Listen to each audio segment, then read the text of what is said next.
certain questions before we move ahead. The first question that was that had come up in regards was whether we are going to shoot down the plane. Now, is that plan still in action? If yes, then how are we making sure the casualty in that plane and the lives of the Americans in that particular plane are minimized? Because that is our utmost priority. As the President of America, it is my utmost priority to make sure that my citizens are safe. Furthermore, if we are having a no-fly zone over the city of New York and Washington D.C., essentially how we are making sure that this no-fly zone is maintained, right? If we're scrambling our own jets, then in what particular parameter are we looking at these jets to be functioning? Air Force, if you could answer me on that. Um, the Otis base has allowed for F-15s to be like flying in this area. Also, I would want to know if there are any other particular alternatives that we have in hand. Army, sir, if you could also explain me in regards to what is the structure of Army around this area and what all provisions does the Army have which will allow us to make sure that any casualty, any ground troops, anything that we can involve right now to make sure that any contingency which might come up shall be like curtailed at the best of its, at the earliest. If that could be also explained to us, it would be a lot of help.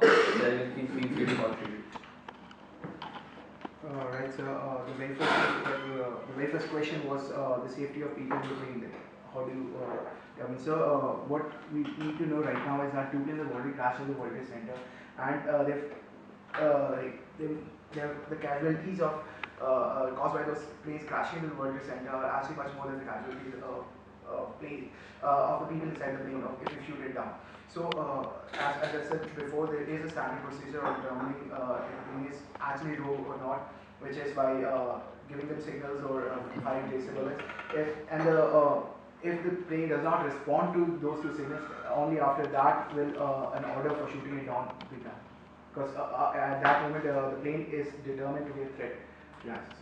But sir, like now understanding if it's a rogue plane, which it, as you state it is, then if it is flying in a particular area, say over Manhattan for that matter, right? Now if this plane is going flying over this area and you give this warning shot to these planes and it still does not respond, shooting down that plane essentially would cause various collateral damage, right? There will be ground casualties that are looking at property damage, various other things, right? Now, and you stated that you would want this plane to be diverted to another place which is remotely or relatively more remote in context to the populace being present. So, if they are already rogue plane, what are the chances if they're not following your flying, basically the initial warning signals that you're doing? Who is a guarantee that you can divert them to a place which has no populace or minimum populace?